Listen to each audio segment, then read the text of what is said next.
Focusing is a process to make the primary subject clear and easily visible. There are two ways to do this. First way is to let the camera help you do the focusing. This is called autofocus. Even in this mode, we still have to select the focus points. The second one is the manual mode, where we can use the focus ring on the lens to adjust focus in the frame. Let's start with autofocus. On almost all cameras, to start autofocus, you can point your camera on your subject and press the shutter button halfway. At this point, you need to make sure your subject is in proper focus, and once that is done, pressing the button all the way takes the photo. Here we see 9 autofocus points on a beginner DSLR camera. You have the option to put your subject on any one of these points and let the camera focus. In some cameras, you also have the option to move the focus point anywhere on the screen, and then when you press the shutter button halfway, the camera focuses at that point. Here you can see focus points in an Olympus mirrorless camera. The autofocus system of a mirrorless camera is different than DSLR. Also in this camera, you can see that almost entire screen is covered by autofocus points, and as we move the points on different subjects, the camera automatically focuses on them without even pressing the shutter button halfway.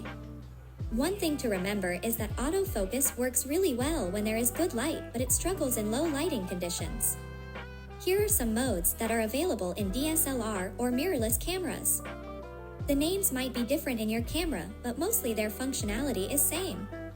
Till now, all the examples have been from single-point autofocus mode. Let's see what this is and discuss other mode as well. In single-point autofocus mode, we can move the focus point among the points on the screen, just have to pick the point of focus on the subject and let camera do rest. The second autofocus mode is area mode. In this mode, the camera will automatically try to detect what you are shooting and focus accordingly. For example, a face or a flower. But we recommend not using this mode for most scenarios and always try to focus on the subject using other auto modes or do it manually. The third mode is called 3D tracking autofocus. In this mode, we can pick a focus point, and if it moves, the subject will be tracked and the camera will try to maintain the focus on the subject.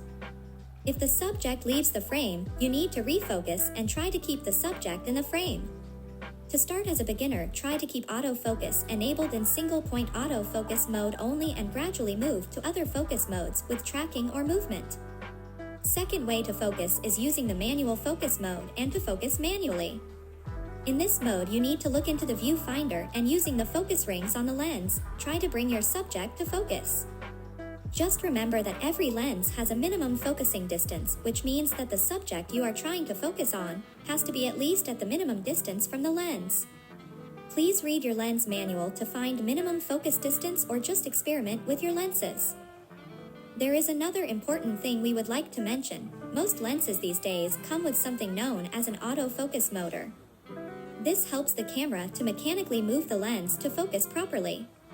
Also, most semi-professional cameras or professional cameras have this autofocus motor built in the camera body.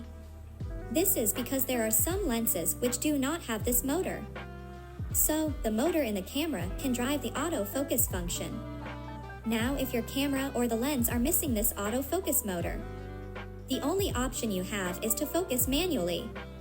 Let's see some lenses and cameras with and without autofocus motor. This is a Nikon 18 to 55 mm lens with the AM switch, which tells us that the motor is built in the lens. Similarly, the Tamron 70 to 300 mm, Nikon 55 to 200 mm, and Canon 18 to 55 mm lenses all have the autofocus to manual switch and the motor built in. But this last lens here is Nikon 50 mm 1.8D lens. This does not have the AM switch, which means it does not have the autofocus motor and would need the camera to drive autofocus. This is a Nikon D5100 paired with Nikon 18 to 55 lens. Now the camera here does not have the motor to try autofocus, but the lens does, so autofocus will work here.